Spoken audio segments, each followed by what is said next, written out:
మంచి మనసుతో మీ వాక్యాన్ని అర్థం చేసుకునే వివేచనను ప్రసాదించమని క్రీస్తు నామముని ప్రార్థన అడుగుతున్నాం తండ్రి, ఆమేన్. ప్రియమైన దేవుని వారలారా, ఇంచుమించు 2.5 సంవత్సరాలుగా ఈ లేఖనాల పరిశోధన సదస్సు కొనసాగుతుంది. ఈ 2.5 సంవత్సరాల కాలంలో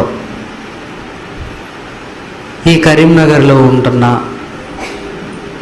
సేవకులు కానీ, మరి పరిసర ప్రాంతాలలో ఉంటున్న సంఘాలను కానీ ఏ రోజు ఉద్దేశపూర్వకంగా విమర్శించలేదని మీ అందరికీ తెలుసు. ప్రతి నెలలో ఒక 2 నుంచి 3 పాఠాలు నేర్చుకుంటున్నాం. ఈ ప్రాంతం నుంచి సెలవు తీసుకొని వెళ్ళిపోతున్నాం. కానీ ఈ మధ్యకాలంలో కొందరు అదే పనిగా మన కార్యక్రమాలను డిస్టర్బ్ చేయడానికి, వాక్యం నేర్చుకుంటున్న వారిని గందరగోళ పరిస్థితులలో నెట్టివేయడానికి అదే పనిగా కరపత్రాలు విస్తృతంగా పంచటం మనందరికీ తెలిసిందే. పోయిన నెలలో కొంతమంది వచ్చారు, మోసపోకండి అనే కరపత్రాన్ని తీసుకొని వచ్చారు. అందులో రాయబడిన కొన్ని సందర్భాలు ఉన్నాయి. పోనీ మీరేమైనా మాట్లాడతారంటే మేము మాట్లాడమన్నారు. మరి మీ ఉద్దేశం ఏంటంటే జయశాలి పీడి సుందర్రావు గారితో మాట్లాడతారు మా గురువు గారని ఒకరి పేరు చెప్పారు. పోనీ ఆయన దగ్గర మీరు నేర్చుకున్నారు కదా, మీరు వచ్చి ఇప్పుడు కూర్చొని మాట్లాడతారా అంటే మేము మాట్లాడం. అది వాళ్ళ పరిస్థితి. చిన్న గందరగోళాన్ని సృష్టించాలన్న ఆలోచనతో వారు వచ్చినట్టుగా ఈజీగా అర్థమైపోయింది.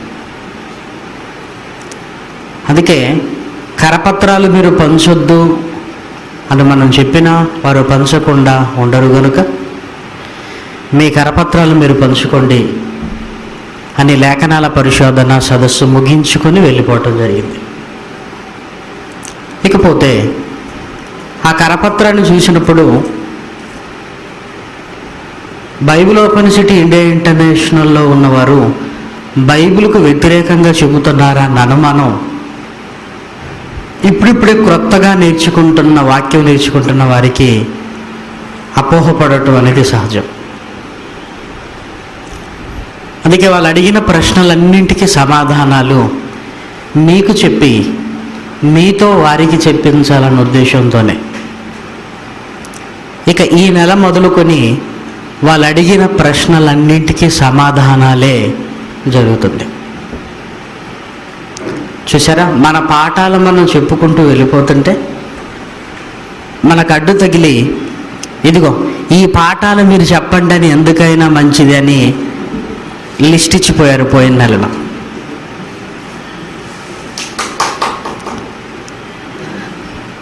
కాబట్టి వారు ఇచ్చారు కనుక ఈరోజు చెప్పవలసిన పరిస్థితి ఏర్పడింది. ఆ కరపత్రం వాళ్ళు ఇవ్వకపోతే రండి వాళ్ళ జోలికి మనం వెళ్ళం, ఎందుకంటే అంత టైం లేదు మనకి. ఎందుకు నిర్విరామంగా వరంగల్ మొదలుకొని నిజామాబాద్ వరకు నెల రోజుల్లో 30 రోజులు సరిపోక ఇబ్బంది పడుతున్న టైం ఇది. ఇది తొందరగా ముగించుకోవాలి, మళ్ళీ కామారెడ్డికి వెళ్ళిపోవాలి, అక్కడ ఈవినింగ్ బైబిల్ తరగతులు. ఇక ఈ 2.5 సంవత్సరాలలో మేమేంటో మీ అందరికీ తెలుసు. అవకాశాల కోసం అడుక్కొని తినే బోధ మాది కాదు.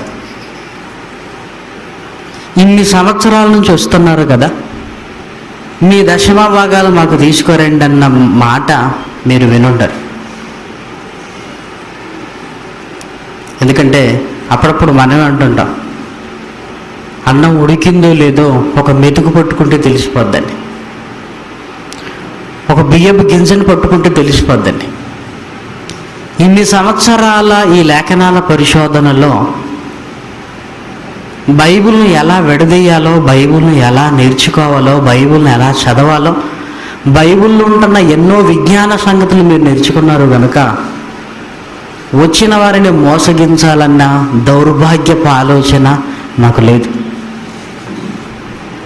ఏమంటే ఒకవేళ బ్రతకడానికే మేము బైబిల్ పట్టుకుంటే అంతకంటే దౌర్భాగ్యపు పని ప్రపంచంలో ఇంకొకటి లేదు అని నేను మీకు చెప్తున్నా.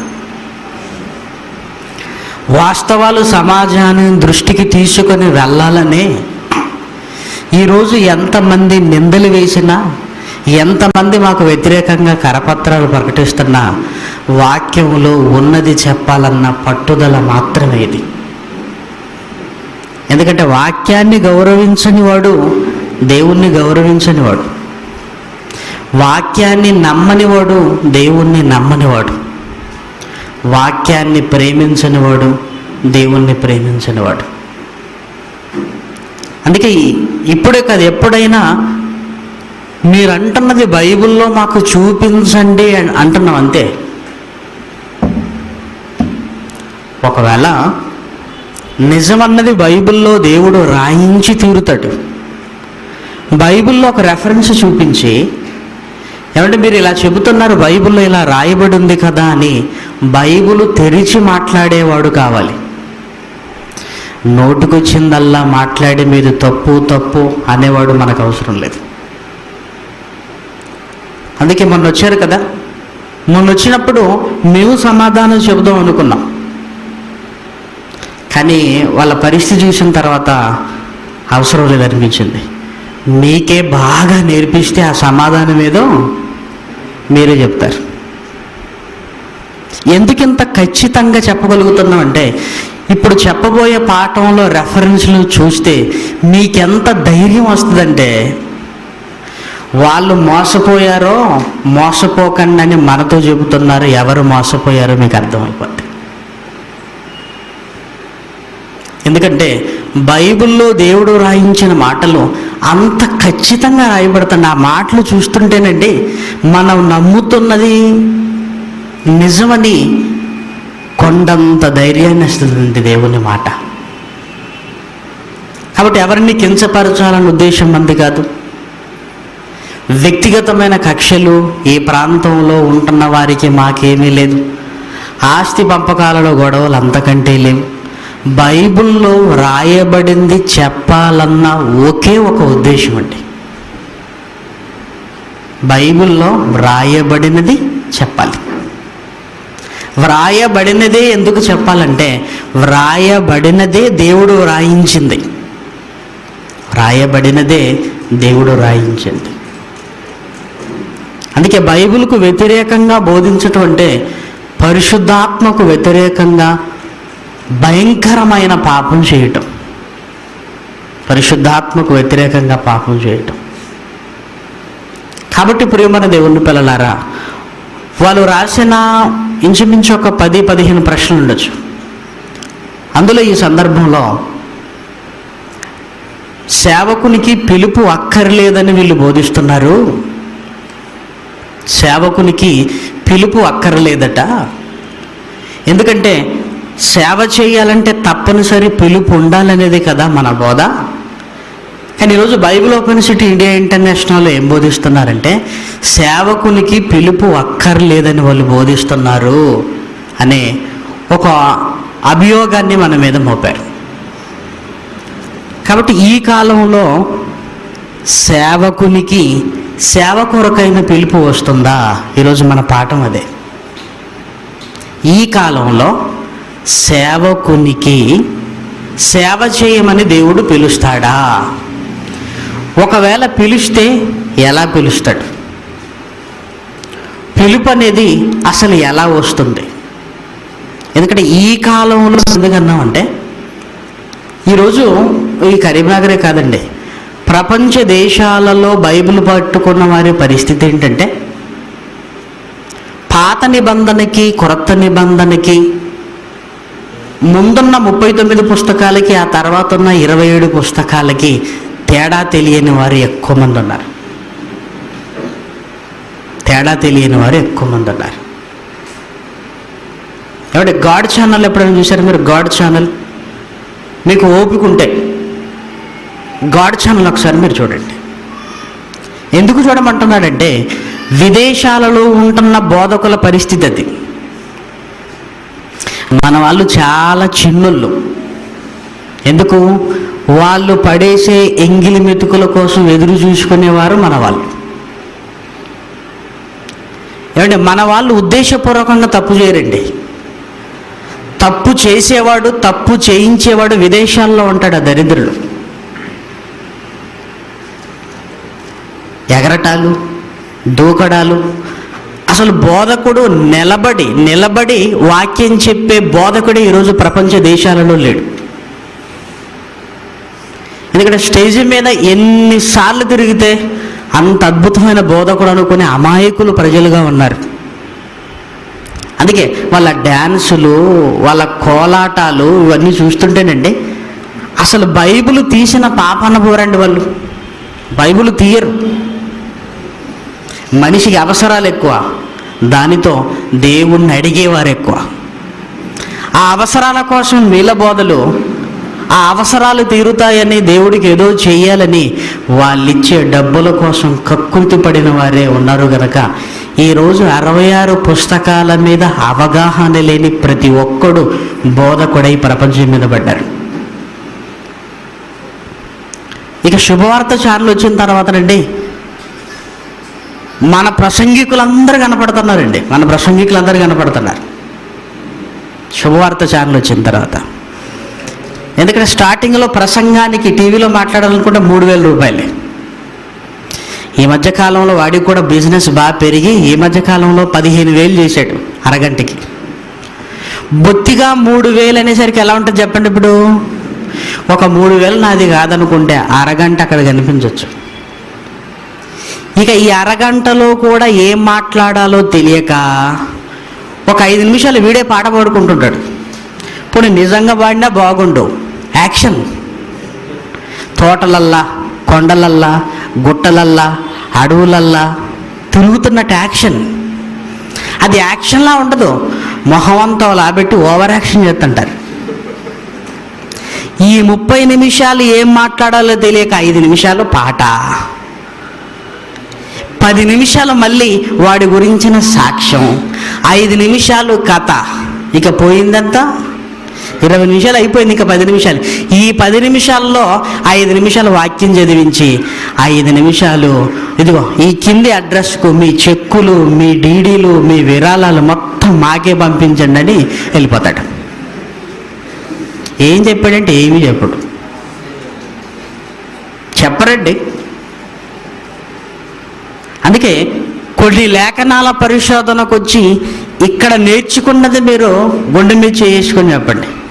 కొన్ని సంవత్సరాల చర్చిలలో మూలుగుతూ నేర్చుకున్నది చెప్పండి. ఏం ఉండదు. దేవాలయానికి వెళితే మీకు పాటలు ఎక్కువ వస్తాయి, లేఖనాల పరిశోధనకు వస్తే వాక్యం ఎక్కువ వస్తుంది. అక్కడికి వెళ్తే పాటల పుస్తకాలు కొనుక్కొని దగ్గర పెట్టుకుంటారు. ఇక్కడికి వస్తే నోటు పుస్తకాలు కొనుక్కొని పెన్ను పేపర్ పట్టుకొని రెఫరెన్స్లు అన్నీ రాసుకుంటారు. అందుకే దేవాలలో చెప్పవలసిన మహాజ్ఞానం నిర్మల్లో చర్చి వాళ్ళు అంటున్నారు, ఏమండి లేఖనాల పరిశోధన సదస్సు దయచేసి ఎక్కడ పెట్టకండి, మా చర్చిలో పెట్టండి సార్ అని అడుగుతున్నారు వాళ్ళు. మా దేవాలయంలో పెట్టండి అని. Very good. మరి నెలకు 1,000 రూపాయలు బుక్ చేసుకుని ఇది పెట్టుకోవలసిన పరిస్థితి ఏంటి? ఈ కరీంనగర్లో దేవాలయాలు లేవా? ఏ ఒక్కడు అడగలేదేంటి? మరి ఏమిటి వాళ్ళ దేవాలయం ఏమైనా కొరుక్కొని తింటావా? ఇటుకలు ఏమన్నా తీసుకొని వెళ్ళిపోతావా? కాదు కదా. ఎవడ లేఖనాల పరిశోధనని ప్రారంభించారు కదా, మీరు ఎక్కడో ఎందుకండి ఈ దేవాలయాలు పెట్టుకోండి. సోమవారం నుంచి శనివారం వరకు ఎలాగూ ఖాళీగా ఉంటుంది. ఆదివారం తర్వాత తాళం వేస్తే మళ్ళీ శనివారం ఓడవటానికే తాళం తీస్తున్నాం కదా, మీరు ఇక్కడ పెట్టుకోండి సార్ అని అడగచ్చు కదా. ఏమని అడిగారో తెలుసా? అసలు ఎవరిని అడిగి పెడుతున్నారు మీరు ఈ లేఖనాల పరిశోధన? నువ్వెవడివి మమ్మల్ని అడగటానికి? ఎవరిని అడిగి పెట్టాలి? బుద్ధున్న మాటేనా ఇది? దేవుని పని చేయడానికి నువ్వు పర్మిషన్ ఇవ్వాలా మాకు? నువ్వెవరు? నువ్వు కలెక్టర్వా? గజ్వేల్లో కూడా అదే గొడవ. 2 లేఖనాల పరిశోధన జరిగేసరికి గందరగోళం జరిగిద్ది. 3వసారి ఫోన్ చేసి అడుగుతున్నాడట, మీరు ఎవరు పర్మిషన్ ఇచ్చారంటే ఎవరిని అడిగి పెడుతున్నారు? నిన్ను అడగాల. నువ్వెవరు అసలు? దేవుని పని చేసే హక్కు, దేవుడి గురించి చెప్పే హక్కు నువ్వు పర్మిషన్ ఇవ్వాలా? అడ్డుపడటం నేర్చుకున్నారా తప్ప వాక్యాన్ని అర్థం చేసుకున్న రాలేదండి చాలామందికి. ఆ కరపత్రాలు, ఆ 1000 రూపాయలు, ఆ 500, యేసుక్రీస్తు గొప్పవాడని రాసి పంచరాదు?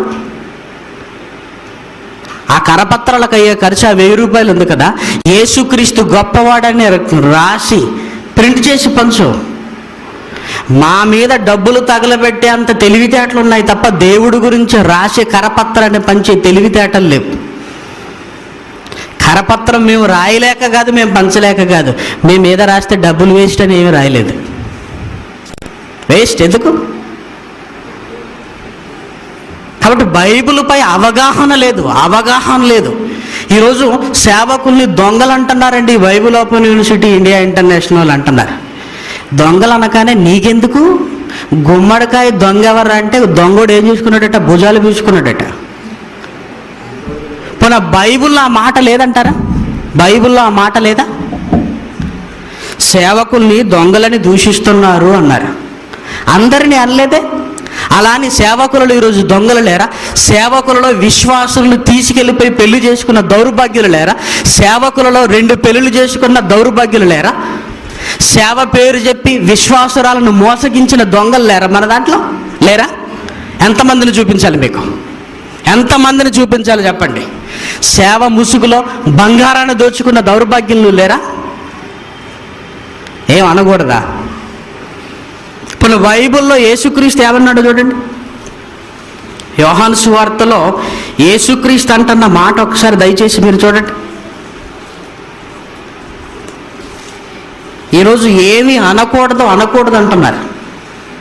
యేసుక్రీస్తు ఏమన్నాడు చూడండి. యోహాను సువార్త 10వ అధ్యాయము 7, 8, 9 వచనాలు.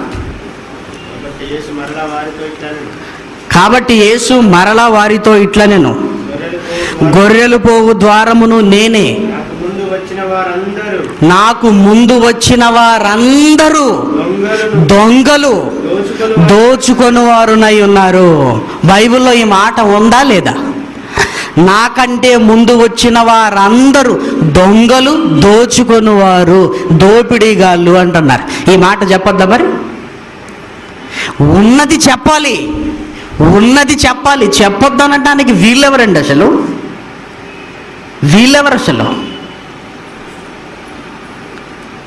అందుకేనండి రక్తం ఉడిగిపోతుంటుందండి ఇలాంటి సందర్భాలు విన్నప్పుడు. ఎవరిని అడిగి పెడుతున్నామంటే దేవుని మాట చెప్పటానికి నువ్వెవరు పర్మిషన్ ఇవ్వటానికి? నీకున్న స్టేటస్ ఏంటి? నీకున్న అధికారం ఏంటి? నేను దేవుడి గురించి చెప్పాలంటే నువ్వు పర్మిషన్ ఇవ్వాలా? పర్మిషన్? దేవుడి గురించి చెప్పటానికి దేవుడు ఇవ్వాలి. నువ్వెవరు అడగటానికి? అసలు నీకెందుకు అంత ధైర్యం? పోనీ నిన్నే అడుగుతాం, పెట్టుకోమని అంటారా? అట్లయితే మానేయాలా? అందుకే సత్యానికి ఎదురు రాకూడదు. సత్యానికి అడ్డగించిన వాళ్ళంతా పుట్టగత్తు లేకుండా పోయారు ఇప్పటి వరకే. ఇదిగో 21వ శతాబ్దంలో ఇన్ని సంవత్సరాలు మరుగున పడి ఇప్పుడిప్పుడే మన ప్రాంతాలకు వస్తున్న ఈ సత్యానికి ఎదురు తిరిగిన ఏ ఒక్కడు మిగలడు. ఇది దేవుని మాట. బైబిల్లో రాయబడినది చెప్పే హక్కుంది. పోనీ బైబిల్లో రాయబడి లేదా? రా కూర్చో. బైబిల్లో 66 పుస్తకాలలో మేము చెప్పుతున్నది ఎక్కడ బైబిల్ లేదో చూపించే ఆ ధైర్యం నీకుంటే, నీకు బైబిల్ తెలిస్తే ఆ కాలంలో దేవుని మనిషి ఏంటో, ఈ కాలంలో సేవ కొరకు ఎలా పిలుస్తున్నాడో అసలు ఏమీ తెలియకుండా బైబిల్ అవగాహన లేదు. కరపత్రాలు పంచుకొని వచ్చారే తప్ప బైబిల్లో ఉంటున్న ఒక్క మాటకు అర్థం తెలియదు అసలు. ఏం మాట్లాడతామండి వాళ్ళతో? ఇక లేదు మేము మాట్లాడ ఎవరు? మా గురువు గారు మాట్లాడదు. ఆయన దగ్గర మీరు నేర్చుకున్నారు కదా మాట్లాడడానికి, రండి. రెఫరెన్స్ ఒక్కటి చూపించవచ్చు కదండి. అందుకే ప్రియమైన దేవుని పిల్లలారా, ఈ కాలంలో సేవ కొరకైన పిలుపు ఎలా ఉంటుంది, ఎలా ఉండదు. ఇప్పటి వరకు పిలుపు ఎలా ఉంటుందని ఈరోజు క్రైస్తవ్యం భ్రమపడుతున్నారు. బైబిల్లో అనేకమైన సందర్భాలను చూస్తుంటే కంటికి స్పష్టంగా చదవగానే అర్థమయ్యే విధంగా ఎన్నిసార్లు దేవుడు రాయించాడు చూస్తేనండి ఆశ్చర్యపోతామండి. ఇంతగా రాయబడిన ఈ మాటలు ఎందుకు వీళ్ళకి అర్థం కాలేదని బాధపడతాం తర్వాత మనం అందరం కూడా. కాబట్టి పాత నిబంధన గ్రంథంలో సౌలుని పిలిచాడు కదా ఆయన, ఆ తర్వాత దావీదుని పిలిచాడు కదా, ఆ తర్వాత మోషేను పిలిచాడు కదా అని ప్రారంభంలో పాత నిబంధనల గ్రంథంలో పిలిచాడు అన్న సందర్భాలను మాత్రమే జ్ఞాపకాలలో పెట్టుకొని, సౌలుని పిలిచిన దేవుడు నిన్ను పిలవడా? దావీదును పిలిచిన దేవుడు నిన్ను పిలవడా? మోషేను పిలిచిన దేవుడు నిన్ను పిలవడా అని ఇప్పుడు కూడా దేవుడు నీకు పిలిపిస్తాడు. పిలుపు వచ్చేంతవరకు నువ్వు సేవ చేయటానికి వీలు లేదని అనేక మంది సేవ చేస్తున్న వారిని ఇదిగో దేవుడికి ఎదురు తిరుగుతున్నారని సేవ చేయకుండా గదిలోకి పంపించి దేవుడు పిలుస్తాడు ఎదురు చూడు అన్నట్టుగా మార్చేశారు. మనకు కూడా ఎలా ఉంటుందంటే, అమ్మో దేవుడు అనగానే భయం మనకి. ఏమంటే బ్రదర్ రోజు సాయంకాలం సేవకి వెళ్తున్నాం, మీకు పిలుపు ఉందా బ్రదర్ అంటాడు. అప్పటి వరకు దేవుడు గురించి చెప్పాలన్న ఆశ ఈ మాట వినగానే ఓహో పిలుపున్నోళ్ళే చెప్పాలన్నమాట, నాకేం పిలుపు రాలేదు బ్రదర్ అంటే నవ్వుతాడు గట్టిగా. ఎంత తప్పు చేస్తున్నారు బ్రదర్ అంటాడు. మరి ఏం చేయాలి బ్రదర్ అన్నప్పుడు, నువ్వు గదిలోకి వెళ్ళు, నువ్వు చెప్పే దగ్గరికి నేను వెళ్ళి వాళ్ళందరినీ నా వైపు రప్పించేసుకుంటాను. ఇలా ఎంతోమంది సేవ చేస్తున్న వారికి పిలుపు అనేది సరిగా అర్థం కాకపోవటం వల్ల సేవ మానేసిన వారు కూడా ఉన్నారు. పిలుపు అనేది అర్థం కాకపోవటం వల్ల. మరి ఇది బైబిల్లో ఉందంటే సౌలుని పిలిచిన దేవుడు నిన్ను పిలవడా అంటాడు. మళ్ళీ మోషేని పిలిచిన దేవుడు నిన్ను పిలవడా? దావీదుని పిలిచిన దేవుడు నిన్ను పిలవడా అనేసరికి ఈ మాటలు వింటున్నప్పుడు అవును కదా వాళ్ళని పిలిచినప్పుడు నన్నెందుకు పిలవడు అని మనం అనుకుంటాం. ఎందుకంటే క్రైస్తవ సమాజంలో అన్ని పోలిక ప్రసంగాలేనండి. మోషేని పిలిచిన దేవుడు నిన్ను పిలవడా అనగానే అలాంటప్పుడు మోషే ద్వారా సముద్రాన్ని పాయలు చేయించిన దేవుడు నీ చేత చేయించడా అని బంగాళాఖాతం దగ్గరికి తీసుకెళ్ళు. మరి అంతే కదా, అంతే కదా. మరి మోషే చేత ఈ అద్భుతాన్ని చేయించిన దేవుడు నీ చేత ఎందుకు చేయించాడు? ఇక్కడికి రాగానే అలాగదండి బ్రదర్ అంటాడు. మరి ఎలాగా? మరి ఎలా? అక్కడక్కడ బైబిల్ నేర్చుకుంటే ఏమీ అర్థం కాదు, ఏమర్థం కాదు. కాబట్టి ప్రారంభంలో అలా పిలిచిన దేవుడు యేసుక్రీస్తు భూమి మీదకి వచ్చిన తర్వాత తన సేవ కొరకు ఎలా పిలుస్తున్నాడో మనకు తెలిస్తే ఈరోజు వీరు అనుకుంటున్నట్టుగా పిలవటం లేదని మనకు అర్థమవుతుంది. మన వాళ్ళ ఉద్దేశం ఏంటంటే, ఒక గదిలోకి వెళ్ళి మోకరించి ప్రార్థన చేస్తున్నప్పుడు చల్లని మెల్లని స్వరం పిలవాలి. కుమారుడా యేసుదాస్ అనేసరికి చిత్తం ప్రభు అంటాడు. ఇదిగో ఆ పుత్తూరుకు వెళ్ళు. మరి దగ్గర ఉంటున్న ఊరి పేరు చెప్తాడట దేవుడు. పాకిస్తాన్కి వెళ్ళు అని ఎవరనరండి ఏంటి? అవును కదా, పక్కూరి పేరు చెప్తుంటాడు అనమాట దేవుడు. పాకిస్తాన్కి వెళ్ళు నాయన సేవ చేయి, బీహార్కి వెళ్ళు, బెంగాల్కి వెళ్ళు అని ఎవరు అనరు.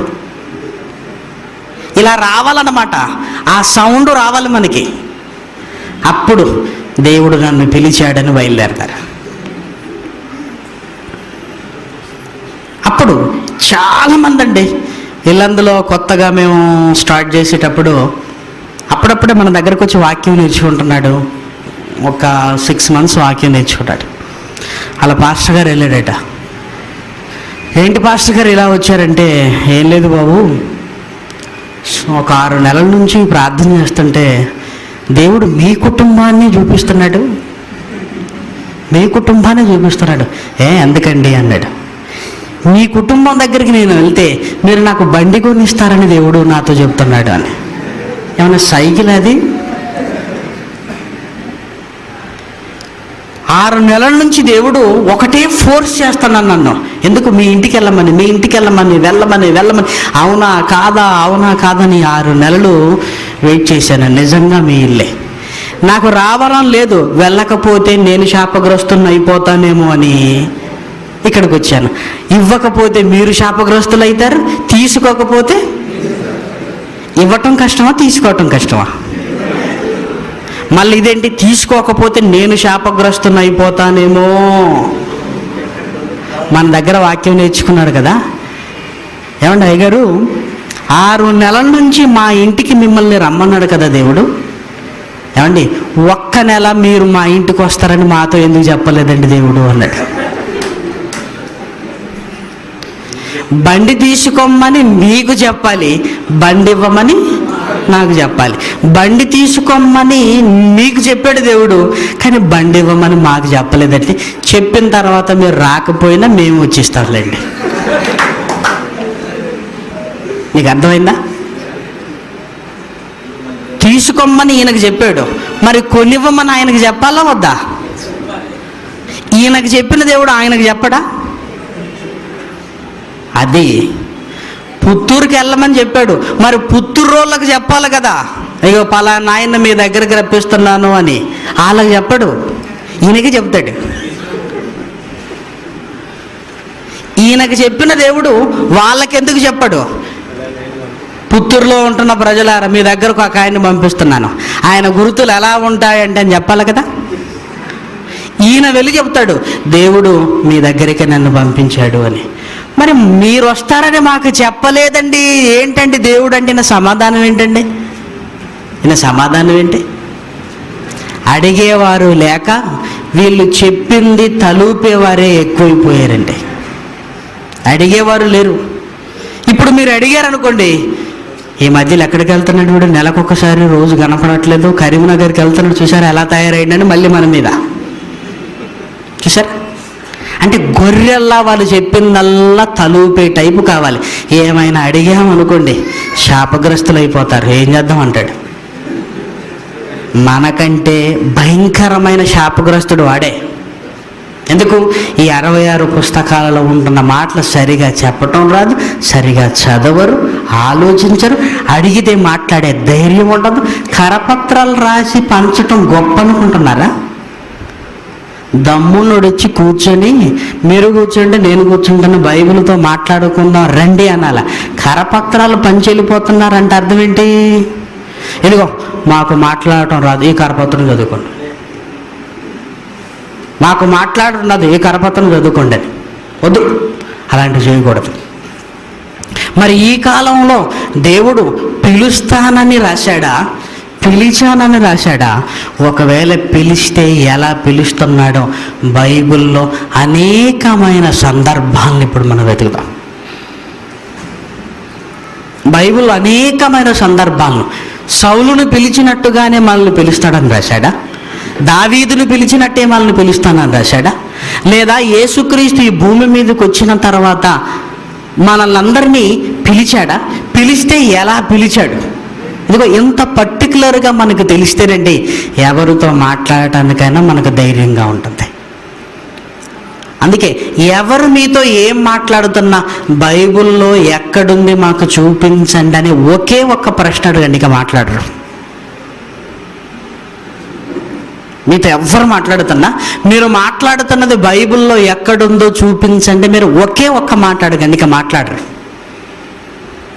మరి మనం మాట్లాడుతున్నది బైబిల్లో, మనం మాట్లాడుతున్న ప్రతిదీ బైబిల్లో చూపించే తెలివితేటలు మనకు కావాలి. ఎందుకంటే బైబిల్లో ఉన్నదే నిజం, బైబిల్లో లేదంటే అది అబద్ధం, బైబిల్లో లేదంటే అది అబద్ధం. కాబట్టి ఈ పిలుపుని గురించి ఎలా పౌలు గారు పత్రికలలో చక్కగా యేసుక్రీస్తు మరణించి తిరిగి వెళ్ళిపోయిన తర్వాత ఎన్ని సందర్భాలను తీసుకొని వస్తున్నాడో దయచేసి మనం చూద్దాం.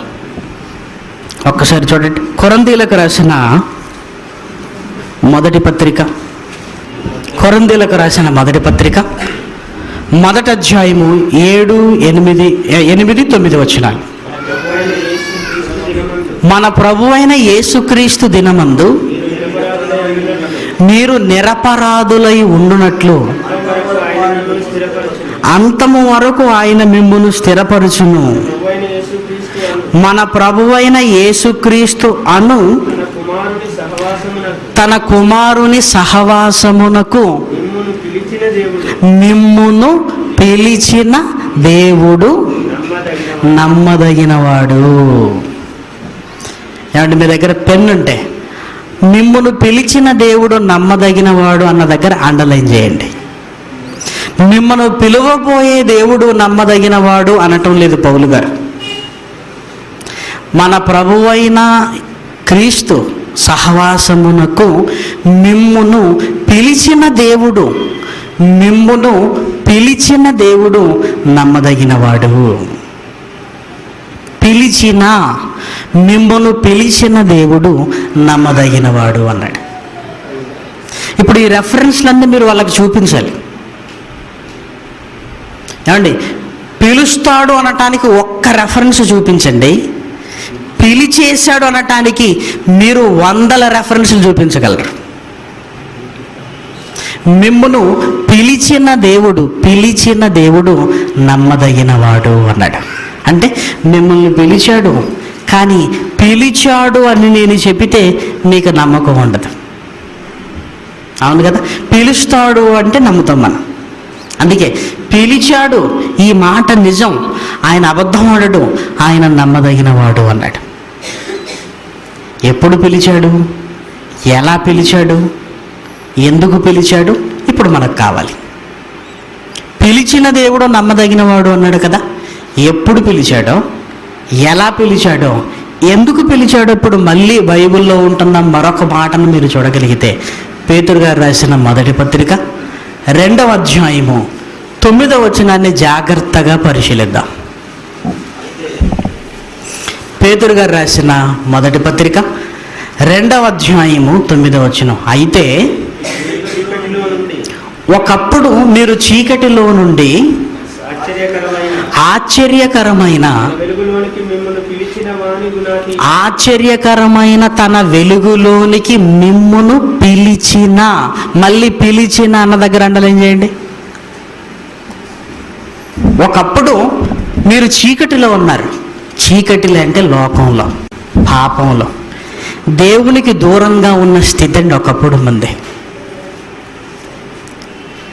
చీకటిలో ఉంటున్న మిమ్మల్ని ఆశ్చర్యకరమైన తన వెలుగులోనికి పిలిచిన, చీకటిలో ఉంటున్న మనల్ని దేవుడు వాక్యపు వెలుగులోకి పిలిచిన అంటే ఈరోజు వాక్యంలోకి మనం వచ్చామంటే దాని అర్థం ఏంటి? ఒకప్పుడు చీకటిలో ఉంటున్న మనల్ని దేవుడు ఈ వాక్యములోకి మిమ్మల్ని అందరిని ఏం చేశాడు? పిలిచాడు. పిలిస్తే ఇక్కడికి వచ్చారా, పిలవకపోతే వచ్చారు ఇక్కడికి? పిలిస్తేనే. ఒకప్పుడు చీకటిలో ఉంటున్న మీరు తన ఆశ్చర్యకరమైన వెలుగులోనికి వెలుగులోనికి పిలవబోతున్నాడు కాదు, వెలుగులోనికి పిలిచేశాడు అంటే పిలుపు వచ్చేసింది అంటున్నాడు. పిలుపు వచ్చేసింది. పిలిచిన వాని గుణాతిశయములను ప్రచురము చేయు నిమిత్తము అన్నాడు. ఈ మాట కూడా అతి జాగ్రత్తగా ఆలోచించగలిగితే, ఇప్పుడు వాక్యపు వెలుగులో మీరున్నారంటే ఆల్రెడీ పిలుపు అందుకొని మీరు వచ్చేసారు. వచ్చిన తర్వాత మళ్ళీ ఏమంటున్నారు?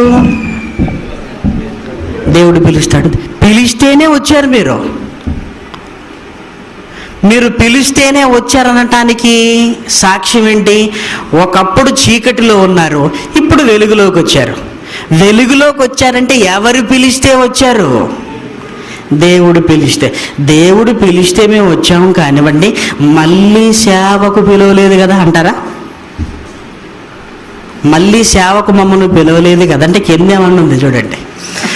మిమ్మల్ని ఆశ్చర్యకరమైన తన వెలుగులోనికి పిలిచిన వాని గుణాతిశయములను ప్రచురము చేయ నిమిత్తము. మిమ్మల్ని ఎందుకు పిలిచాడట?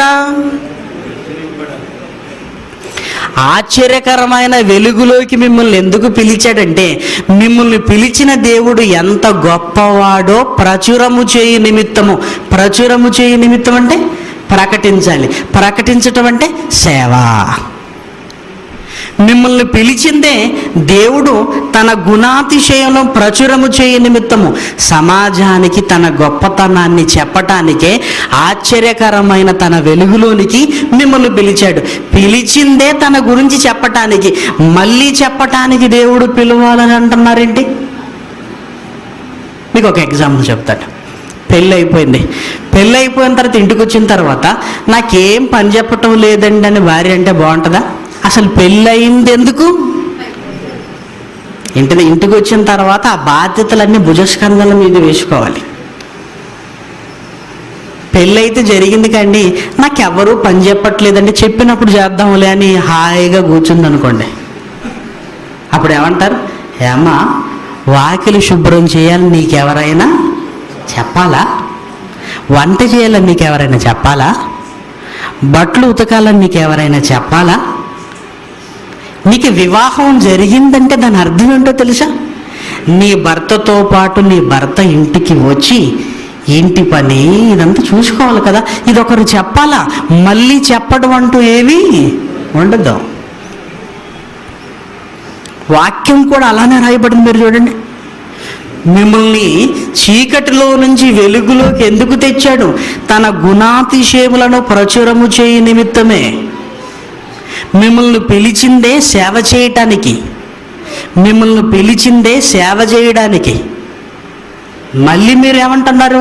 వెలుగులోకి వచ్చిన తర్వాత మళ్ళీ సేవ చేయటానికి దేవుడు మిమ్మల్ని పిలవలేదండి అని ఎదురు చూస్తున్నారు. ఇది న్యాయమా? మరి ఎప్పుడు పిలిచాడండి? ఎప్పుడు పిలిచాడో మీరు చూడగలిగితే మత్తయి సువార్త 11వ అధ్యాయము 28వ వచనం. మత్తయి సువార్త 11వ అధ్యాయము 28వ వచనం. ప్రయాసపడి భారము మోసుకొనుచున్న సమస్త జనులారా నా యొద్దకు రండి. నా యొద్దకు రండి. ఇదేంటి? పిలుపు. నా యొద్దకు రండి, నేను మీకు విశ్రాంతి కలగజేతును. యేసుక్రీస్తు ఈ మాట ప్రపంచాన్ని ఉద్దేశించి చెప్పిన మాట. ఆయన కళ్ళ ముందున్న వారిని చూస్తూ చెబుతున్న ఈ మాట అది వారికే సంబంధించింది అనుకోకండి. ప్రయాసముతో భారము మోసుకొనుతున్న సమస్త జనులారా నా యొద్దకు రండి. పిలుస్తున్నాడు. ఇదిగో చీకటిలో ఉన్నారు, నా యొద్దకు రండి, వెలుగులోనికి రండి. అంటే యేసుక్రీస్తు ఈ మాట ప్రపంచాన్ని ఉద్దేశించి చెబుతున్న మాట. ఇలాంటి మాటలు వినే, వాక్యము వినే మనం దేవునిలోకి వచ్చాం. వాక్యాన్ని విని నువ్వు దేవునిలోకి వచ్చావంటే దేవుడు పిలిస్తే నువ్వు దేవునిలోకి వచ్చావన్నమాట. దేవుడు పిలిస్తే నువ్వు వచ్చావు. దేవుడు పిలవటం ఏంటంటే దేవుని మాటలు నీకు అందుతున్నప్పుడు నువ్వు ఆలోచించావు, అవును నేను పాపిని, మరి ఇలా చనిపోతే నాకు పరలోకం లేదు కదా. ఇదిగో దేవుని మాట నాకు వినపడుతుంది, ఆయన మాటలు లోబడాలి, నేను ఆయన కోసం బ్రతకాలని ఆయన వాక్యము ద్వారా మిమ్మల్ని పిలిస్తే మారు మనసు పొంది మీరు ఆయన దగ్గరికి వచ్చారు. అందుకే యేసుక్రీస్తు పిలిచిన పిలుపండి, సమస్త జనులారా నా యొద్దకు రండి, నా దగ్గరకు రండి. ఆయన పిలుస్తున్నాడు. ఆయన పిలుపు విని చీకటిలో ఉంటున్న మనము ఆశ్చర్యకరమైన వెలుగులోనికి వచ్చాం. వెలుగులోనికి వచ్చింది ఆయన గుణాతిశయములను ప్రచురము చేయి నిమిత్తమే. చూసారా, బైబిల్ ఎంత చక్కగా పదాన్ని విడదీస్తే ఎంత బాగా మనకు అర్థమవుతుంది. అలాంటప్పుడు దావీదుని పిలిచాడు కదంటే, దావీదు కాలం వేరు, నీ కాలం వేరు. దావీదు కాలం దేవుని కొరకు యుద్ధాలు చేసే కాలం. నీ కాలం దావీదులాగా నేను కూడా కత్తి పడితే 10,000 మంది నన్ను అంటే కుదరదు ఇప్పుడు. అవునా కదా? ఇప్పుడు ఒక చెంప కొడితే ఇంకొక చెంప కొట్టే కాలం కాదు, కొట్టించుకునే కాలం ఇది. చంపే కాలం కాదు. దేవుడు కొరకు, నీ స్నేహితుని కొరకు, నీ సహోదరుని కోసం నువ్వే చంపబడవలసిన కాలం ఇది. చంపబడవలసిన కాలం. పాత నిబంధన కాలం పాప క్షమాపణ గొర్రెల రక్తము, ఎడ్ల రక్తము అర్పిస్తే సరిపోద్ది. మరి ఈ కాలం యేసుక్రీస్తు తానిచ్చిన రక్తాన్ని సమర్పిస్తే పాప క్షమాపణ. తేడా కనపడుతుంది చూడండి, తేడా కనపడుతుంది. కాబట్టి దావీదును పిలిచిన కాలం వేరు, ఇదిగో నువ్వు పుట్టిన కాలం వేరు. యేసుక్రీస్తు భూమి మీదకి వచ్చిన తర్వాత ఎలా పిలుస్తున్నాడంటే తన మాటల ద్వారా సమాజాన్ని పిలుస్తున్నాడు. తన మాటల ద్వారా సమాజాన్ని పిలుస్తున్నాడు. ప్రేమన దేవుని పిల్లలారా, ఆ పిలుపుకు లోబడే మనం వచ్చాం వాక్యపు వెలుగులోకి. మీరు వచ్చింది ఎందుకు తెలుసా? మిమ్మల్ని పిలిచింది ఎందుకు తెలుసా? ఆయన గుణాతిశయంలో ప్రచారము చేయటానికి. ప్రచారం చేయటం అంటే ప్రకటించటం, ప్రకటించటం అంటే సేవ చేయటం.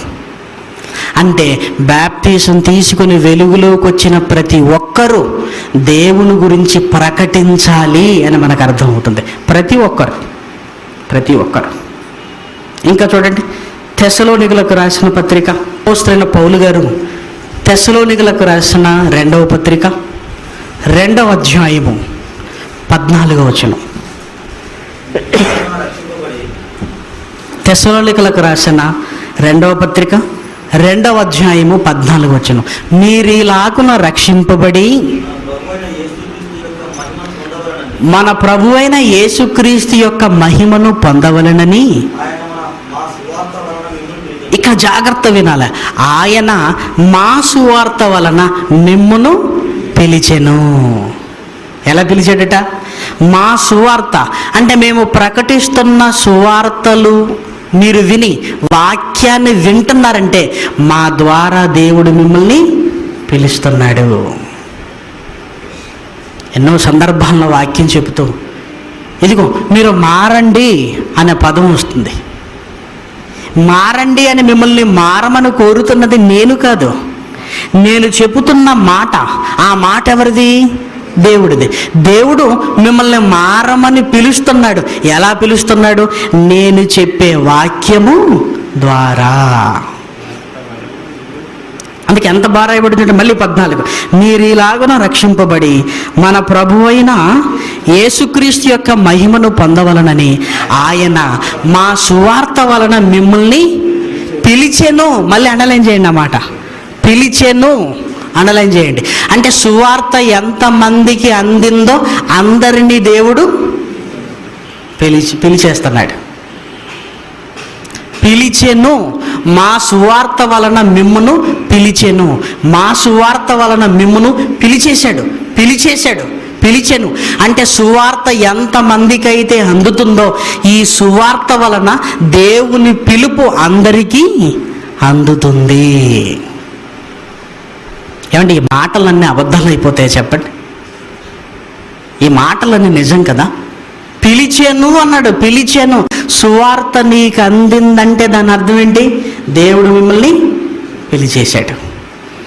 ఏమండి పర్సనల్గా పిలవలేదు కదా అంటే, పర్సనల్గా పిలవటానికి నువ్వెవరు అసలు? పర్సనల్గా పిలవాలంటే అప్పుడప్పుడు పెళ్లి కార్డు ఇచ్చేటప్పుడు so and so and family అంటారు. అంటే ఒక్క కార్డు ఇవ్వగానే ఫ్యామిలీ అని రాశారంటే ఇంట్లో ఉన్న వాళ్ళందరికీ సంబంధించింది. నాకు ప్రత్యేకంగా ఇవ్వలేదంటే ఇచ్చాడు, దాని మీద ఫ్యామిలీ అని రాశాడు. ఫ్యామిలీ అని రాస్తే ఆ పెళ్లి కార్డు అందరికీ సంబంధించిందని దాని అర్థం. ఇప్పుడు ఈ సువార్త వలన మీ అందరినీ పిలిచేస్తున్నాను నాయన అన్నాడు. అంటే ఒక్కొక్కరిని ఇప్పుడు పిలువను, అందరినీ పిలుస్తున్నాను. ఎలా? నా మాటల ద్వారా మిమ్మల్ని అందరినీ పిలుస్తున్నాను అంటున్నాడు. చాలా సందర్భాల్లో చూడండి, కళాశాలలో అప్పుడప్పుడు మీటింగ్స్ జరుగుతున్నప్పుడు పూర్వపు విద్యార్థుల మీటింగ్ అని ఒక మీటింగ్ ఉంటుందండి. పూర్వపు విద్యార్థుల మీటింగ్ అని, ఓల్డ్ స్టూడెంట్స్ మీటింగ్స్ అని. ఇప్పుడు చదువుకొని వెళ్ళిపోయిన తర్వాత వాళ్ళు ఎక్కడెక్కడ ఉన్నారో కళాశాల యాజమాన్యానికి తెలియదు. అప్పుడు ఏం చేస్తారో తెలుసా? పేపర్ ప్రకటన ఇస్తారు. ఏమని? ఇదిగో మా కళాశాలలో చదువుకున్న పూర్వపు విద్యార్థులందరి కొరకు పలానా రోజు మీటింగ్ ఏర్పాటు చేయబడింది, ఇదే మా ఆహ్వానంగా భావించి ఆ మీటింగ్కి మీరు రాగలరు అని. అంటే ఇప్పుడు పేపర్ చదివిన వాడందరికీ ఏమందింది? పిలుపందింది. చూసారా? మా సువార్త వలన మిమ్మల్ని పిలిచేశాడు.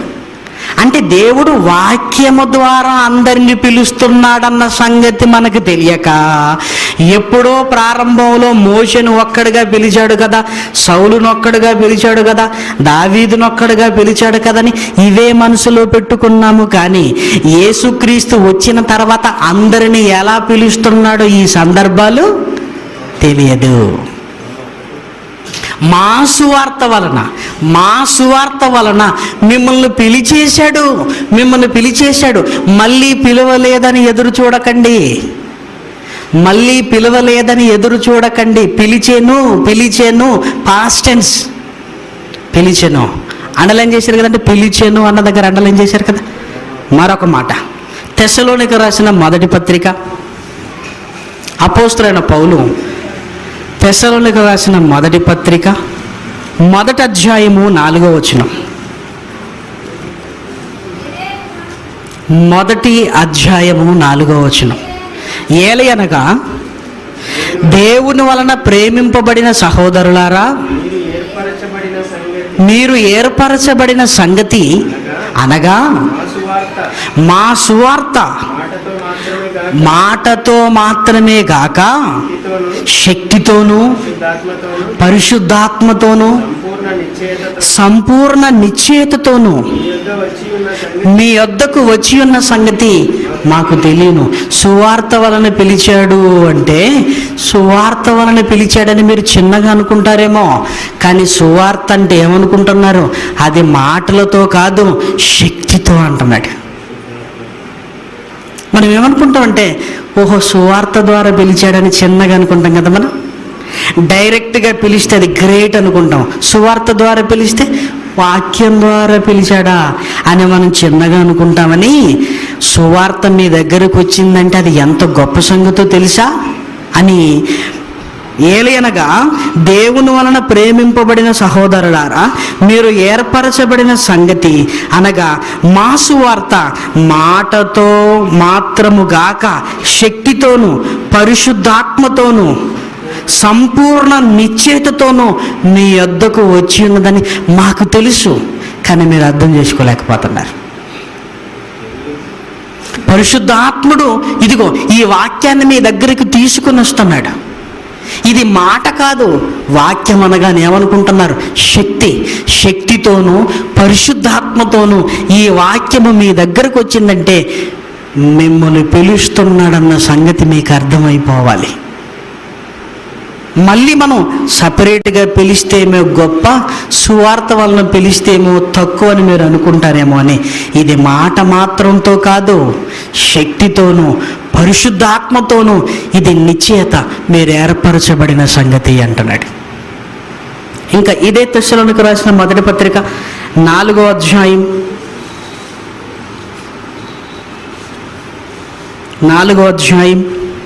8వ వచనాన్ని చూడండి. 7-8 వచనాలు. పరిశుద్ధులగుటకే దేవుడు మనలను పిలిచెను. మళ్ళీ అండర్లైన్ చేయండి, అక్కడ పిలిచెను అండర్లైన్ చేయండి. పరిశుద్ధులగుటకే దేవుడు మనల్ని పిలిచెను కానీ అపవిత్రులుగా ఉండుటకు పిలవలేదు. కాబట్టి ఉపేక్షించువాడు మనిషిని ఉపేక్షింపడు గాని నీకు తన పరిశుద్ధాత్మను అనుగ్రహించిన దేవునినే ఉపేక్షించుచున్నాడు. మిమ్మల్ని పరిశుద్ధులగుటకే నేను పిలిచాను. బాప్తీసం తీసుకున్న తర్వాత ఇక పరిశుద్ధులుగా ఉండాలి. పరిశుద్ధులుగా ఉండటానికే పిలిచాను. ఎందుకు? లోకం అనే పాపంలో కొట్టుకొని పోతున్న మిమ్మల్ని నా రక్తంతో కడిగి పరిశుద్ధులు అగుటకే మిమ్మల్ని పిలిచాను. అంటే రక్తంతో కడగబడిన ప్రతి ఒక్కరూ పిలువబడిన వారే. లేదు మమ్మల్ని పిలువలేదంటున్నారా? అలాగైతే ఏమంటున్నారు? మీరు ఉపేక్షించేది మనుషుణ్ణి కాదు, ఎవరిని? దేవుణ్ణి అవమానిస్తున్నారన్నమాట. మీరు ఆయన పిలిచానంటే మీరు పిలువలేదంటున్నారు. ఇప్పుడు ఆయన పిలిచానన్న మాట అబద్ధమైనా అయి ఉండాలి, మనం పిలవలేదు అన్న మాట అయినా అబద్ధమై ఉండాలి. ఇప్పుడు దేవుడు అబద్ధం ఆడతాడా? మనిషి అబద్ధం ఆడతాడా? మనిషి అబద్ధం ఆడతాడు. అందుకే పిలిచేను అంటున్నాడు. ఇంకా రోమీలకు రాసిన పత్రిక 1వ అధ్యాయము 7వ వచనం. రోమీలకు రాసిన పత్రిక 1వ అధ్యాయము 7వ వచనం చూడండి. చివరి మాటలో రాయబడింది, మీరును వారిలో ఉన్నవారై యేసుక్రీస్తు వారుగా ఉండుటకు పిలువబడి ఉన్నారు. పిలుస్తాడు, గదిలో వెయిట్ చేయండి అన్నాడా? పిలువబడి పిలుపు అయిపోయింది అని ఆయన అంటున్నాడు. మనమేమంటున్నాం? పిలుపు రాలేదు. పులుపు వదల కొడతాడు పిలుపు రాలేదంటే. పిలువబడితిరి నేను పిలిచేశాను అని ఆయన అంటున్నాడు. రోమిలకు రాసిన పత్రిక 1:7 ఉంటున్నమాట అండి. దయచేసి ఆ మాటలు అండం చేయండి. ఈసారి వస్తే దయచేసి మీరే మాట్లాడాలి ఇక, ఎందుకంటే మేము అబద్ధం చెబుతున్నమాట. అంత కర్మ మాకేం పట్టలేదు. పిలువబడితిరి అన్నాడు. ఇంకా చూడండి, తిమోతి గారికి రాసిన 2వ పత్రిక 1వ అధ్యాయం 10వ వచనం. తిమోతి గారికి రాసిన 2వ పత్రిక 1వ అధ్యాయము 10వ వచనం. 1వ అధ్యాయము 10వ వచనం. తన స్వకీయ సంకల్పమును బట్టి అనాది కాలముననే క్రీస్తు యేసునందు మనకు అనుగ్రహింపబడి ఉన్న క్రీస్తు యేసును మన రక్షకుని ప్రత్యక్షత వలన బయలుపరచబడినదియునైనా తన కృపను బట్టి మనలను రక్షించి పరిశుద్ధమైన పిలుపుతో ఆయన మనల్ని పిలిచెను. మళ్ళీ పిలిచెను అన్న దగ్గర అండర్లైన్ చేయండి. పరిశుద్ధమైన పిలుపుతో ఆయన మనల్ని పిలిచెను. ఆ పిలుపు వాక్యం అనేది పరిశుద్ధమైనది. ఆ పరిశుద్ధమైన పిలుపుతో నిన్ను పిలిచేశాడు అంటున్నాడు. ఇంకా చూడండి ఎన్నిసార్లు ఈ మాట రాయబడిందో. పేతురు గారు రాసిన 2వ పత్రిక 1వ అధ్యాయము 10వ వచనం. పేతురు గారు రాసిన 2వ పత్రిక 1వ అధ్యాయము 10వ వచనం. అందువలన సహోదరులారా, ఇదిగో ఇన్నిసార్లు చెబుతున్నాను, ఇంకా మీకు నమ్మకం కలగటం లేదు.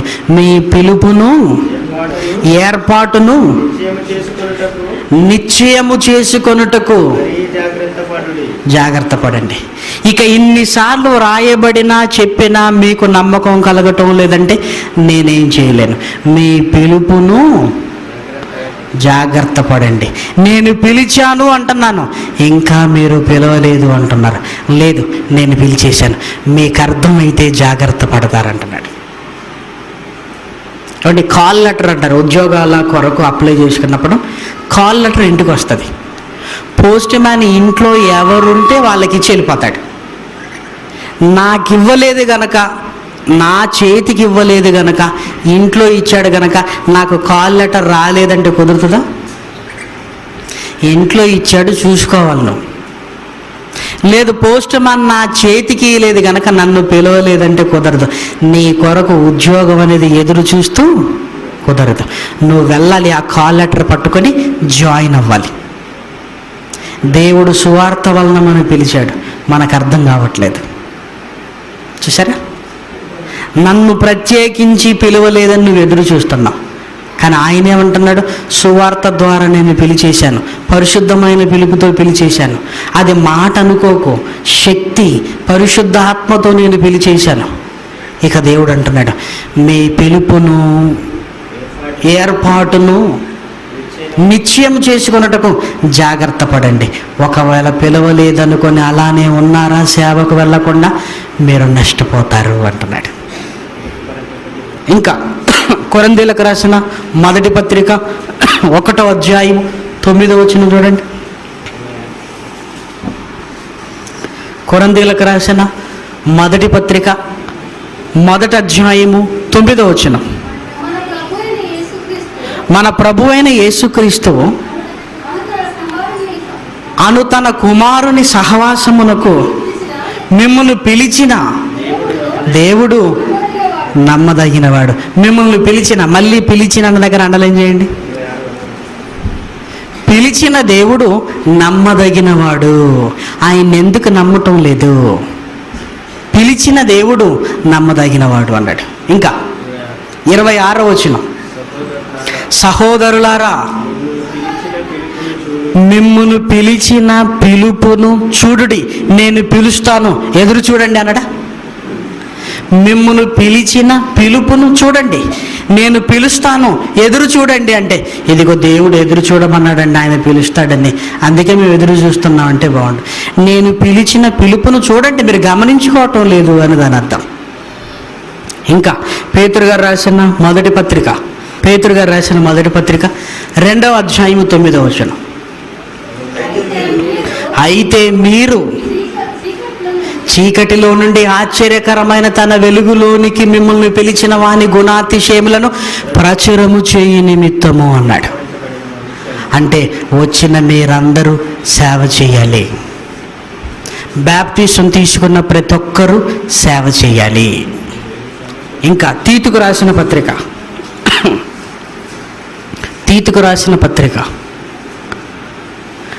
2వ అధ్యాయము 14వ వచనం.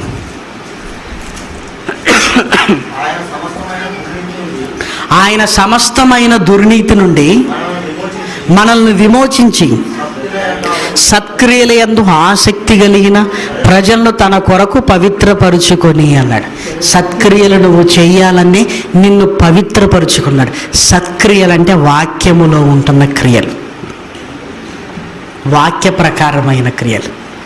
ఇంకా 3వ అధ్యాయము 8వ వచనం. ఈ మాట నమ్మదగినది గనుక దేవుని యందు విశ్వాసం ఉంచిన వారు సత్క్రియలు శ్రద్ధగా చేయాలి. విశ్వాసం ఉంచిన ప్రతి ఒక్కరూ చేయాలి. పిలవలేదని చాలామంది అంటారు, మాకు విశ్వాసం లేదని అంటారా? విశ్వాసం అని మాత్రం ఒప్పుకుంటారు. పోనీ విశ్వాసులు అందరూ చేయవలసిన పని ఏంటి? సత్క్రియలు చేయాలి. సత్క్రియలు అంటే వాక్యాన్ని ప్రకటించటమే సత్క్రియ. సేవ చేయాలి. ప్రతి విశ్వాసి, దేవుని యందు నమ్మకలిగిన ప్రతి ఒక్కరూ దేవుని పని చేయాలి. అంటే అందరూ సేవ చేయాలి. బాప్టిజం తీసుకున్న ప్రతి ఒక్కరూ దేవుని మాటను ప్రకటించాలి. అందరూ ప్రకటిస్తే ఎలా అని అనకండి. అందరూ ప్రకటిస్తారన్న నమ్మకమే ఈరోజు లేదు. అది చెప్పటం ద్వారా చేస్తావా, చెప్పించటం ద్వారా చేస్తావా, సీడీ ఇస్తావా, క్యాసెట్ ఇస్తావా, తీసుకొస్తావా, అది నీ ఇష్టం. బాప్టిజం తీసుకున్న ప్రతి ఒక్కడు విశ్వసించిన వారైతే విశ్వసించిన ప్రతి ఒక్కరూ పని చేయాలి, సేవ చేయాలి. కాబట్టి ప్రియమైన దేవుని పిల్లలారా, ఏవో బైబిల్లో ఉంటున్న కొన్ని సందర్భాలను చూసి సౌలుని పిలిచిన దేవుడు మనల్ని పిలుస్తాడు, పౌలుని పిలిచిన దేవుడు మనల్ని పిలుస్తాడని కొన్ని సందర్భాలను చేస్తే మరి ఆల్రెడీ పిలిచాను అన్న మాటలు నీకు వర్తించవా? అందుకే బైబిల్ను ఒక పద్ధతి ప్రకారంగా చదువుతుంటే ఇవన్నీ అర్థమవుతాయండి. కాబట్టి ప్రియమైన దేవుని పిల్లలారా, పిలిచేశాను ఆయన అంటున్నప్పుడు ఇంకా పిలవలేదని విలువైన కాలాన్ని సేవకు ఉపయోగించకుండా 4 గోడల మధ్య కూర్చొని దేవా నన్ను పిలువు అంటే ఎలా అండి? ఆలోచించండి ఒక్కసారి. ఆల్రెడీ నిన్ను పిలిచేశానన్న ఇన్ని మాటలు చదివినా నీకు నమ్మకం కుదరట్లేదా? అందుకే రాగానే మీరు మాట్లాడతారా అని ఫస్ట్ ప్రశ్న వేసామండి. మేము మాట్లాడమన్నారు. మాట్లాడనన్న వారితో ఇంకేం మాట్లాడదాం మనం? ఎందుకు? వాళ్ళు కూర్చుంటే ఈ రెఫరెన్స్లన్నీ చూపించి దీని అర్థం చెప్పండి. పిలిచాను అన్నాడు కదా, దీని అర్థం ఏంటో చెప్పండి అని అడుగుదాం. పోనీ పిలుస్తాడన్న రెఫరెన్స్లు ఏవైనా ఉన్నప్పుడు మనల్ని కూర్చోబెట్టుకొని, మరి ఇక్కడ పిలుస్తాడని ఉంది కదా, ఇక్కడ పిలుస్తాడని ఉంది కదా, ఇక్కడ పిలుస్తాడని ఉంది కానీ బైబిల్లో ఉంటున్న మాటలు చెబితే బాగుండు కదా. ఏదైనా మాట్లాడుకోవటం వల్ల పరిష్కారం దొరుకుతుంది, కరపత్రాలు రాసుకోవటం వల్ల కాదు. కాబట్టి ఇన్ని సందర్భాలలో మీరు ప్రత్యక్షంగా ఆ మాటలు మీరు చదివారని అనుకుంటున్నాను. ఇంటికి వెళ్ళిన తర్వాత కూడా ఒకసారి చదవండి. ఇదిగో ఇన్ని మాటలు చూసిన తర్వాత Bible open city India international వారు, అమ్మో వాక్యము మనకు అందిందంటే దేవుడు ఆల్రెడీ మనల్ని పిలిచినట్టే. ఇప్పుడు మనం చెబుతున్నది ఏంటి చెప్పండి? దేవుడు ఆల్రెడీ పిలిచేశాడని చెబుతున్నాం. వాళ్ళు ఏమి రాశారు మన మీద? దైవ సేవకుడికి పిలుపు అక్కర్లేదట అని రాశారు. అక్కర్లేదని చెబుతున్నావా? మేము ఆల్రెడీ పిలిచేసాడని బైబిల్లో చెబుతున్నావా? ఆల్రెడీ దేవుడు పిలిచేశాడు. పిలిచిన తర్వాత మళ్ళీ పిలిపెందుకో? పిలిచేశాడని చెబుతున్నామే తప్ప పిలుపు అక్కర్లేదని మనం చెబుతున్నామని రాశారు. అంటే మనం ఏం చెబుతామో తెలియకుండా రాయటం ఎంత పెద్ద తప్పు ఆలోచించండి. పోనీ దేవా నువ్వు పిలిస్తే కానీ నేను వెళ్ళను, నువ్వు పిలిస్తే కానీ వెళ్ళను, నన్ను పిలువు అన్న ఒకే ఒక్క పిలుపు ఉంది. ఏంటది? నరులారా నా యొద్దకు తిరిగి రండి. ఇక సేవకేం వెళ్తాం? చచ్చి శవమే బయటికి వెళ్తాం. మరి పలాని ప్రాంతానికి దేవుడు నన్ను పంపించాడు అంటారు కదా అన్నారంట. పలాని ప్రాంతాలకి కాదు, మీరు సర్వలోకానికి వెళ్ళి సర్వ సృష్టికి సువార్తను ప్రకటించండి. మీరు సర్వలోకానికి వెళ్ళినప్పుడు అక్కడ పాస్టర్ల కమిటీ ఉంటుంది, వాళ్ళ పర్మిషన్ తీసుకొని ప్రకటించండి అని రాశాడా? ఆలోచించాలి మనం. మీరు సర్వలోకానికి వెళ్ళి సర్వ సృష్టికి ప్రకటించండి, నేను పర్మిషన్ ఇచ్చేస్తున్నాను అన్నాడు. మనోళ్ళు ఏమంటారు? ఎవరిని అడిగి పెడుతున్నారు అంటున్నారు. యేసుక్రీస్తు పెట్టమంటే పెడుతున్నా. అంతకంటే గొప్పడువా నువ్వు? చెప్పు, అంతకంటే గొప్పడువా చెప్పు. మరి ఆలోచిద్దాం. మరి మీ గొప్పతనం గురించి మీ విశ్వాసులే కథలుగా చెబుతుంటే వినలేక చెవులు పోతున్నాయి మాకు. ఒక్కొక్కరి గురించి చెప్తుంటారండి వచ్చిన వాళ్ళందరూ. మా ఓడు గురించి మీకు తెలియదు బాబు, అనీమణిగా ఉంటాడు, అనుబాంబ అంత టైపు, ఏదో చూడడానికి అలా కనపడతాడు కానీ అంటుంటారు. వద్దులే, వెళ్ళు, అవసరం లేదు మా. మీరు సర్వలోకానికి వెళ్ళి సర్వ సృష్టికి సువార్తను ప్రకటించండి. ఇప్పుడు చెప్పండి, ఈ సర్వ సృష్టిలో ఆ ప్రాంతం లేదా? మళ్ళీ దానికి సపరేట్గా వచ్చి పుత్తూరుకి వెళ్ళిన ఆయన అనాలనా? సర్వ సృష్టిలో అది ఉందా లేదా? ఉంది. వెళ్ళండి అంటున్నాడంటే అందరికీ చెప్పాడా చెప్పలేదా? అప్పుడు ఆ ఊరు లేనట్టు అది మర్చిపోయిన ఆయన అక్కడికి నువ్వే వెళ్ళాలి నాయన. ఎందుకు? దోచుకోవడానికి నువ్వే కరెక్ట్ అన్నట్ట? వద్దండి. బైబిల్లో ఈ 66 పుస్తకాలు సమగ్రంగా తెలియకపోవటం వల్ల ఇది జరుగుతున్నాయి. మళ్ళీ చెప్తున్నామండి, ఎంత కష్టపడి ప్రతి నెల ఎవరు ఇచ్చినా ఇవ్వకపోయినా వేలాది, మీకు తెలుసు 2.5 సంవత్సరాల నుంచి ఇది పెడుతున్నామంటే లక్షల రూపాయలు అయిపోయాయి. ఇంచుమించు నెలకు 5,000 రూపాయలు పెట్టుబడిగా పెట్టి పెడుతున్నాం. ఇప్పటికీ లాస్ట్ మంత్ కూడా అడిగారు, ఏమండి కానుకలు మీరు పట్టొచ్చు కదా? వద్దు. దగ్గరకు వస్తే బలవంతంగా అయినా మీరు వేస్తారు, దూరంగా ఉంటే మీ మనసు ఏంటో తెలుస్తుంది. మీకు అర్థమైందా? దగ్గరగా వచ్చి ఇలా సంచి పెట్టారనుకోండి, అందరూ చూస్తున్నారు కదా అని తీసైనా వేస్తాం. అదే దూరంగా ఉంటే నీకు ఇష్టమైతేనే వేస్తావు. అందుకే ఎప్పుడు మీ దగ్గర నుంచి బలవంతంగా 1 రూపాయి కూడా అవసరం లేదు. మేము కోరుకునేది ఒక్కటే, ఎలాగైనా కష్టపడి ఈ కార్యక్రమాలు జరుగుతాయి. దేవుడు ప్రారంభించిన దాన్ని ఆపేయడు, ఆ నమ్మకం మాకుంది. ఈరోజు నరేందర్ ఉన్నాడు, వచ్చాడు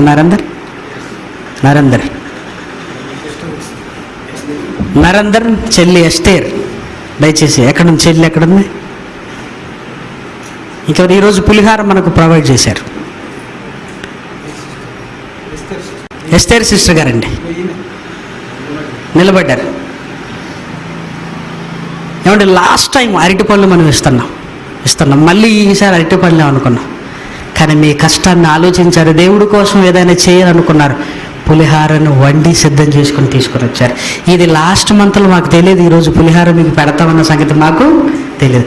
మాకు తెలియకుండానే, మీకు తెలియకుండానే దేవుడు ఎవరినూ ప్రేరేపించి ఏర్పాట్లు ఇవన్నీ జరిగిస్తున్నాడంటే ఏం చెప్పాలని మేము ఆలోచిస్తాం తప్ప ఎలా జరుగుతుందని ఎప్పుడు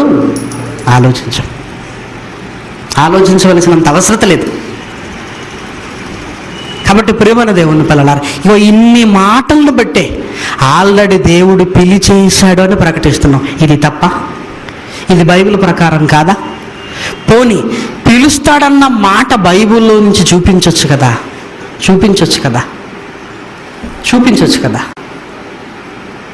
మరి బైబిల్లో ఇలా ఉంది కదంటే దీని సంగతి ఏంటని అడగొచ్చు కదా. కరపత్రాలు ప్రకటించటం వల్ల దీనివల్ల ఉపయోగం ఏముంది చెప్పండి? కాబట్టి ప్రియమైన దేవుని పిల్లలు, ఈ కాలంలో దేవుడు తన సేవ కొరకు మళ్ళీ ప్రత్యేకంగా పిలవటం అంటూ ఏమీ లేదు. ఎందుకంటే ఆల్రెడీ దేవుడు తన వాక్యము ద్వారా అందరినీ పిలిచేశాడు. ఇప్పుడు సేవ కొందరు చేయాలా, అందరూ చేయాలా? మనిషిగా పుట్టిన ప్రతివాడు తినాలన్న రూల్ ఎలా ఉందో, మనిషిగా పుట్టిన ప్రతివాడు తినాలన్న రూల్ ఎలా ఉందో, మళ్ళీ పుట్టిన ప్రతివాడు, బాప్తిసం ద్వారా పుట్టిన ప్రతివాడు ప్రకటించాలి. సువార్త ప్రకటించకపోతే శ్రమ. ఇది అందరికీ సంబంధించింది. ఇది పౌలు గారు అనుకోకండి. ఆయన్ని పిలిచాడు గనక ఆయనకు శ్రమ, నన్ను పిలవలేదు గనక అంటే నిన్ను పిలిచాడు, నువ్వు ప్రకటించకపోయినా శ్రమ. కాబట్టి పులిహార చాలా టేస్టీగా ఉందంట. దాన్ని రుచి చూసిన తర్వాత మళ్ళీ వాక్యపు రుచి చూద్దాం, ప్రార్థన చేసుకుందాం.